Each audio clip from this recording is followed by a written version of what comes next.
ይስጥልን እንደምን ቆይታችኋል? የጎልጎል ሚዲያ ቻናላችን ቤተሰቦች ወቅታዊ መረጃዎች እንዲሁም ሰሙናዊ ትንታኔዎች ይዘን ብቅ ብለናል። ምን እየተደረገ ነው፣ ምንስ እየተባለ ነው የሚለው እናስቃኛችኋለን። ቻናላችን ላይክ፣ ሼር፣ ሰብስክራይብ በማድረግ ወቅታዊ የቻናላችን መረጃዎች ይከታተሉ።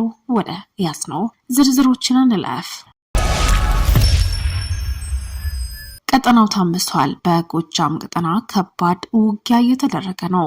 የመከላከያ ሰራዊት ልዩ ዘመቻ ማወጁን ተከትሎ በጎጃም ቀጠና ከባድ ውጊያ እየተደረገ ነው። መከላከያ ከፈረሰ ቤት ደጋ ዳሞት እስከ ጮኪ ተራሮች ድረስ የፋኖ ታጣቂዎች ላይ ጥቃት የከፈተ ሲሆን በአካባቢው ያሉ የፋኖ ኃይል ግራ ቀኝ ከብቤ ደመሰስኩ ሲልም አስተውሏል።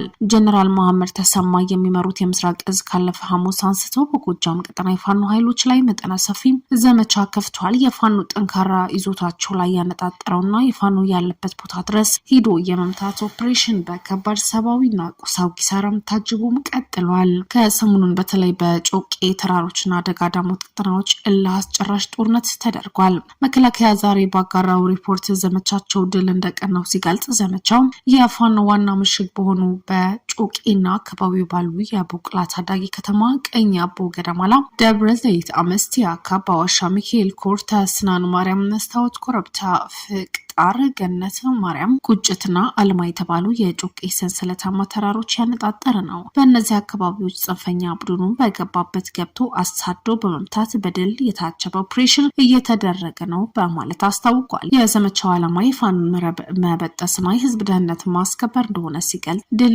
እንደቀናው አክለዋል። መግለጫው እንዲህ ይላል። በሁለቱም አቅጣጫ የተንቀጠቀጠና ከፍተኛ ኪሳራ እንዳስተናገደ የሚገልጸው ቡድኑ በጮቄ አካባቢዎች ሲመታ ለማምለጥ ያደረገው ሙከራ ሳይሳካለት ቀርቶ በሰራዊት ፈጣንና መብረቃዊ ምት ሙሉ ለሙሉ ተደምስሷል ሲል ተስተምሏል። በርካታ መሳሪያ ተተኳሾች ጨምሮ ከህዝብ ተቋማት የዘረፋቸው ተሽከርካሪዎች በቁጥጥር ስር ውለዋል በማለት ሲገልጽ መግለጫው ይቀጥልና ከአጓራባች ክፍሎች ጋር ትስስር በመፍጠር ጠላት በየትኛው አቅጣጫ ሻልኮ እንዳይወጣ ግራና ቀኝ በመክበብ ተዋጊዎቹን ሎጂስቲካዊ አቅሙን ሙሉ በሙሉ ያጣበት ኦፕሬሽን ነው ሲሉም ተደምጠዋል።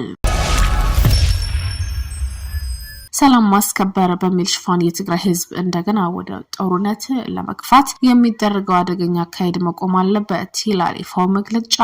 የኢትዮጵያ ህዝባዊ አብዮታዊ ፓርቲ የፕሪቶሪያው ስምምነት በተለያዩ አካላት ከሚሰጡት የአካታችነት መሰል ጉድለቶች የውሉ ዋና መንፈስ ጦርነት በቋሚነት ማቆም፣ ፖለቲካዊ መፍትሄን ማስቀደም፣ ተፈናቃዮችን ወደ ቀያቸው መመለስ፣ ሰብአዊ ድጋፍ የሚሰራጭበትና ማሰራጨት እንዲሁም የተፈራረሙት ግዴታ መፈጸም ሲሆን ዛሬ ግን በመንግስት በራሱ የገባው ቃል በመጣስ ክልሉ እንደገና ወደ ዳግም ጦርነት ለመመለስ ተግቶ እየሰራ ነው። ይሁን እንጂ ከስምምነቱ መፈረም በኋላ የመስሪያ ድምጾች ለጊዜው የቆሙ ቢመስልም ብልጽግና የትግራይ ህዝብ ላለፉት ዓመታት በድምጽ አልባ ከበባ ውስጥ እየኖረ እንዳለ ዓለም የሚያውቀው ሀቅ ነው። የመንግስት ሰራተኞች ደሞዝ ከመከልከል ጀምሮ የነዳጅ ክልከላ፣ የሸቀጣሸቀጥ ዋጋ ንረት፣ የበጀት ክልከላ፣ የትራንስፖርት አማራጭ መዝጋት፣ የመንግስታዊ አገልግሎት ማዕቀብ፣ ለትግራይ ህዝብ የተሰበሰበ የእርዳታ ገንዘብ ቅሚያና መሰል ቅጣቶች በህዝብ ላይ ሲፈጽሙ ከርመዋል። ይህ አልበቃ ብሎት አሁን ደግሞ በህግ ማስከበርና ተመሳሳይ መፈክሮች ሽፋን በመጠቀም ትግራይ እንደገና ወደ አውዳሚ ጦርነት ለመክተት እየተንቀሳቀሰ መሆኑ በከፍተኛ ስጋት እየተከታተልን ነው ያለ ነው ይላል። ባለፉት ዓመታት በኢትዮጵያ እንዲታይ እንዳይሰማ እንዳይታሰብ ያደረገውን የተቃውሞ ሰልፍ በትግራይ ልከፍት ያሰብኩት ጦርነት ከህዝብ የመጣ ጥያቄ አስመሰሉ ብሎ በራሱ ያደራጀው ጥቂት ግለሰቦች ማሰለፍም ጀምረዋል። ይህ የመቀጠል እቅድ እንዳለው በመግለጫው በመፈለም ጀምረዋል። በተለይ ከትግራይ የመጡ አንዳንድ ግለሰቦች የሚያሳዝን ሁኔታ ከብልጽግና ፓርቲ ጋር በመተባበር ለዚህ አደገኛ አካሄድ ፖለቲካዊ ሽፋን ሲሰጡ መታየታቸው እጅግ የሚያስተዛዘብ ነው ሲል ፓርቲው ሲገልጽ፣ በተጨማሪም አንዳንድ በተቃዋሚ ስም የሚንቀሳቀሱ የስርዓቱ ተላላኪ ፓርቲዎችም ህግ ከመጣስ አልፎ ለኢትዮጵያ ታሪክ ጠበሳ የሆነው የብልጽግና ህግ አስከብርልን፣ እንደዚህ ሙሉ ከጎንህ ነን በማለት የስልጣን የወንበር ዳራጎት በተቀበሉት ማግስት በትግራይ ህዝብ ላይ የጦርነት ነጋሪት በመጎሰም ለስርዓቱ ያላቸው ታማኝነት ለማሳየት ሰማይ ሲዋጥጡ ታዝበናል ያለ ሲሆን በስርዓቱ ሚዲያዎች የሚካሄዱት የፕሮፓጋንዳ ዘመቻና የህዝብ ስነ ልቦና ለጦርነት ማዘጋጀት ሙከራ በፊት በትግራይ ጦርነት ዋዜማ የተካሄደው ሂደት ጋር በአስደንጋጭ ሁኔታ አንድ አይነት ነው ሲል ሲገልጽ በመግለጫው የገዢው ፓርቲ ዋና ዓላማ በትግራይ ህዝብ ላይ እንደገና ወታደራዊ ዘመቻ ማካሄድ፣ ጦርነት መክፈት እንጂ ሰላምን ማስፈን አይደለም። ለዚህ ያለፈው ጦርነት መመልከትና ከአሁናዊ ሁኔታዎች ጋር ማዛመድ ከበቂ በላይ ማስረጃ ነው። ከዚህ ቀደም ኢትዮጵያ ከህወሓት ማዳን በሚል ሽፋን በትግራይ ህዝብ ላይ የታወጀው እልቂት ቁስል ሳይደርግ ዛሬ ደግሞ የትግራይ ህዝብን ከህወሓት ማዳን የሚለው መፈክር ለሌላ ዙር ጦርነት የፖለቲካ ሽፋን እንደሆነ ይናገራል። ከዚህ በፊትም በተመሳሳይ ቃላት የተጀመረ ጦርነት ለመቶ ሺዎች ህይወት መጥፋት፣ ለሚሊዮኖች መፈናቀል፣ በመቶ ሺህ የሚቆጠሩ ሴቶች መደፈር፣ ለጦር ወንጀሎች መፈጸምና በትግራይ ውስጥ ከፍተኛ የሰብአዊ አደጋ መፍጠር ምክንያት ሆኗል። በዚህ ጦርነት ወቅት በተፈጸመው ከባድ ወንጀል ላይ ገለልተኛ ምርመራና ተጠያቂ እንዲኖር የተነሱ ጥሪዎች እስካሁን አንዳች አልተፈጸሙም። ያለፉት 8 ዓመታት ያሳዩት እውነት ከብልጽግና ጋር ተሆኖ እንኳን በተጠቀሰው አካል ያንን ሁሉ መከራ ያየው የትግራይ ህዝብ ይቅርና በየተራ ጦርነት ወላፈን ያደራጀው ያለው የትኛውም የኢትዮጵያ ማህበረሰብ ማዳን የሚቻል እንዳይደለም የችግሩ ጠማቅ እንዴት የመፍትሄ አምጪ ሊሆን ይችላል የሚል ነው። በመቀጠል ትግራይ ህዝብ የምናስተላልፈው መልእክት ብሎ ግልጽ ባደረገው መግለጫ ያንን የማይቻል የሚመስል ጊዜ ያሳለፋችሁ አንድነታችሁና ጽናታችሁ ጠብቁ። ትናንት የደረሰባችሁን በቃላት የማይገለጡ መራራ ዋጋ ከፍላችሁ ቢሆን ራሳችሁ የተከላከላችሁበት በአንድነታችሁና በመተጋገዛችሁ ነው። አሁንም ቢሆን እያንዣበበ ያለው የጦርነት ጥቁር ደመና፣ የጦርነት ነጋሪት ጉሰማ የምትከላከሉበት የጦርነት ሰባቂ ጌቶች ወደ አዘጋጆች የፖለቲካ፣ ሃይማኖት፣ የማህበራዊ ኢኮኖሚ መስተጋብር መበተን፣ የእርስ በርስ መናቆር ወጥመድ ሰተት ብላችሁ በመግባት ሳይሆን አንድነታችሁ ጠብቃችሁ በመናበብ ነው የሚል መልእክትም ተላልፏል። በስተመጨረሻ በጥላቻ በጦርነትና በክፍፍል ፖለቲካ ላይ በጋራ ድምጻችን እናሰማ፣ ኢትዮጵያን ተጨማሪ የደም መፋሰስ መሸከማችንም የሚል መልእክትም አስተላልፈዋል።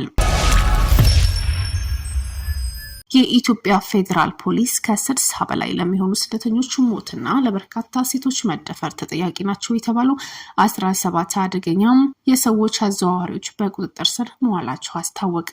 የመን ውስጥ ኢትዮጵያውያን ስደተኞች ላይ ከፍተኛ የሰብአዊ ድርጊቶች ይፈጽሙ ነበር የተባሉት እነዚህ ተጠርጣሪዎች ከተጎጂዎች ከ1 ቢሊዮን ብር በላይ መሰብሰባቸው ተገልጿል። ፌዴራል ፖሊስ በዛሬው ማክሰኞ ሐምሌ 14 ቀን በወጣው መግለጫ እንዳስታወቀው ይህ የሰዎች አዘዋዋሪ ቡድን የሚመራው መሐመድ ጣሂር አደን ወይም ወርዲ በተባለ ግለሰብ ሲሆን የዚህን ተጠርጣሪ ጨምሮ በቁጥጥር ስር የዋሉት 17 ወንዶች ፎቶግራፍ ይፋ አድርጓል። ግለሰቦቹ በቁጥጥር ስር ዋሉት ከፍትህ ሚኒስቴር፣ ብሔራዊ መረጃና የደህንነት አገልግሎት እንዲሁም ከሌሎች ባለድርሻ አካላት ጋር በተደረገ ጠንካራ ክትትልና ምርመራ እንደሆነ ተገልጿል። የፌዴራል ፖሊስ መግለጫ ግለሰቦቹ መቼና የት በቁጥጥር ስር እንደዋሉ አልጠቀሰም። የፌዴራል ፖሊስ ሚዲያና ኮሚኒኬሽን መርማሪ ኃላፊ እንዳለው ግን ተጠርጣሪዎቹ በቁጥጥር ስር የዋሉት ኦፕሬሽኑ ከሰሞኑ 15 ቀናት መካሄዱ ሲናገሩ ግለሰቦቹ በአዲስ አበባ ከተማና በሐረር ክልል ጨምሮ ከተለያዩ ሀገሪቱ አካባቢዎች ተይዘዋል። ፌዴራል ፖሊስ ባወጣው መግለጫ ተጠርጣሪዎቹ በቁጥጥር ስር ከዋሉ በኋላ በሰነድ ማስረጃ የተደገፈ ምርመራ መዝገብ ተደራጅቶ ለፍትህ ሚኒስቴር ተላልፏል። አደገኛ ህገወጥ አዘዋዋሪ ተብሎ በተገለጸው መሐመድ ጣሂር አደን የሚመራው ይህ የተደራጀ ወንጀል ቡድን ሰዎችን በህገወጥ መንገድ ወደ ሳውዲ አረቢያ ሲልክ እንደነበር መግለጫው ያስረዳል። ስደተኞቹ ሲያዘዋውሩት የነበረው ከኢትዮጵያ ምስራቃዊ ክፍል በመነሳት በጅቡቲና በየመን በኩል በማቋረጥ እንደሆነ ሲገለጽ ከተለያዩ የኢትዮጵያ አካባቢዎች በደላሎች አማካኝነት ስደተኞች ሲመለምሉ እንደነበር ተጠቅሷል። ተጠርጣሪዎቹ የህገወጥ የሰዎች ዝውውር መረብ በመዘርጋት ተጎጂዎቹ በየመን በኩል ወደ ሳውዲ አረቢያ ገብተው የተሻለ ኑሮ እንደሚኖሩም ሐሰተኛ ተስፋ በመስጠትና በማሳመን ሲልኩም ቆይቷል ተብሏል። እንደ ፌዴራል ፖሊስ ገለጻም የኢትዮጵያውያኑ ስደተኞች ድንበር ከተሻገሩ በኋላ ግን ለከፍተኛ የሰብአዊ ድርጊቶች ተጋልጠዋል። ስደተኞቹ ወደ የመን ተወስደው የመን ውስጥ በሚገኙ ለዚህ ዓላማ በተዘጋጁ መጋዘኖች ታጉረው ከፍተኛ የሰብአዊ ድርጊቶች ይፈጽሟቸው ነበርም ተብሏል። በተለይ በዚህ ተግባር ከ1 ቢሊዮን ብር በላይ በህገወጥ መንገድ መቀበላቸው እንዲሁም ከ40 ሺህ በላይ ሰዎች በህገወጥ መንገድ ማዘዋወራቸው አስታውቋል። ከ60 ሰዎች በላይ ለህልፈተ ህይወት መዳረጋቸው እንዲሁም በርካታ ሴቶች መደፈራቸው በምርመራው ተደርሶበታል ሲልም ተጠርጣሪዎቹ ለስደተኞቹ ሞት ተጠያቂ መሆናቸው አመልክቷል። እነዚህ ድርጊቶች በተመለከተ ፖሊስ ከሳውዲ አረቢያና ከኢትዮጵያ የበርካታ ሰዎች ምስክርነት በቪዲዮ መቀበሉ አክለዋል። ግለሰቦቹ ባገኙት ገንዘብ ሀገር ውስጥና በውጭ ሀገር ቋሚና ተንቀሳቃሽ ንብረት ማፍረታቸው እንደደረሰበት የገለጸው ፌዴራል ፖሊስ በስማቸው የነበረ ቤት፣ ተሽከርካሪ፣ ገንዘብ እንዲታገድ መደረጉም በመግለጫው አክለዋል። በኦሮሚያ ክልል ችግሮችን ለመፍጠር የሚንቀሳቀሱ የኦሮምኛና የአማርኛ ተናጋሪ ሸኔ ቡድኖች አሉ የሚለው መረጃ በኦሮሚያ ክልል ውስጥ የሚንቀሳቀሱ ታጣቂ አሁንም የክልሉን ጸጥታ ችግር ለማባባስ እየሰሩ መሆኑን የኦሮሚያ ብልጽግና ፓርቲ ቅርንጫፍ ጽሕፈት ቤት ገልጸዋል። የኦሮሚያ ብልጽግና ፓርቲ ቅርንጫፍ ጽሕፈት ቤት ኃላፊ በጮፌ ኦሮሚያ የመንግስት መጠሪያ የሆኑት ተጠሪ የሆኑት አቶ ከፋለው ተፈራ ይህ የተናገሩት በስድስተኛው ጨፌ ስራ ዘመን 5ኛ ዓመት 11ኛ መደበኛ ጉባኤ ላይ ለጨፌው አባላት ባደረጉት ንግግር ነው።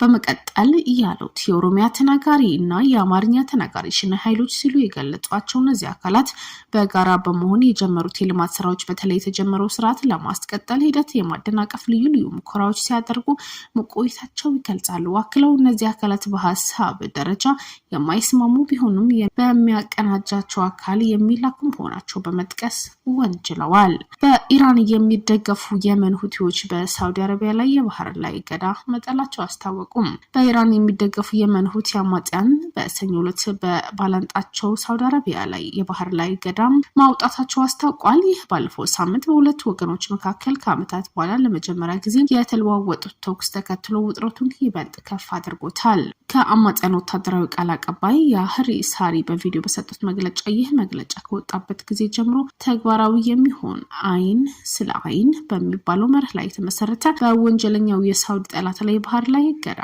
ማወጃቸው ተገልጿል። እርምጃው ሳውዲ አረቢያ በሁቲዎች ወደቦችና የአየር ማረፊያዎች ላይ ለጣለችው እገዳና ባለፈው ሳምንት በሰና አየር ማረፊያ ላይ ለሰነዘረችው ጥቃት የተሰጠ ምላሽ መሆኑ የገለጹት ቃል አቀባዩ ለእገዳው በእገዳ ምላሽ እንደሰጡ አክለው እየተናገሩ ናቸው። ኢትዮጵያ ለ111 ሚሊዮን መንገደኞች የሚሆን ቢሾፍቱ የአውሮፕላን ማረፊያም በምትገነባበት ወቅት ግብጽ የአፍሪካን ስራ የሚበዛበት አውሮፕላን ማረፊያ አቅም እጥፍ ማድረግ እየሰራች ነው። ግብጽ የካይሮ ዓለም አቀፍ አውሮፕላን ማረፊያ ዓመታዊ መንገድ ማስተናገድ አቅም እጥፍ በማድረግ ከ60 እስከ 70 ሚሊዮን ለማድረስ ያለመ የባለብዙ ቢሊዮን ዶላር የማስፋፊያ ስራ ጀምራለች። ይህንን ገቢ ኢትዮጵያ ልታስገነባው ካቀደችውና ውሎ አድሮ እስከ 110 ሚሊዮን መንገደኞች ለማስተናገድ ከተነደፈው የቢሾፍቱ ዓለም አቀፍ አውሮፕላን ማረፊያ የመጀመሪያ ምዕራፍ ነው የሚነጻጸረው። ኤክስፕሬስ እንደዘገበው በመንገዶች ፍሰት ከአፍሪካ ቀዳሚ የሆነው የካይሮ ዓለም አቀፍ አውሮፕላን በ2025 30.94 ሚሊዮን መንገደኞችን ያስተናገደ ሲሆን ይህም በ2024 ከነበረው 28.97 ሚሊዮን የ66.8 በመቶ ጭማሪ በማሳየት ከደቡብ አፍሪካ ኦአር ታምቦ ዓለም አቀፍ አውሮፕላን ማረፊያ ቀድሞ የነበረው ደረጃ አስጠብቋል።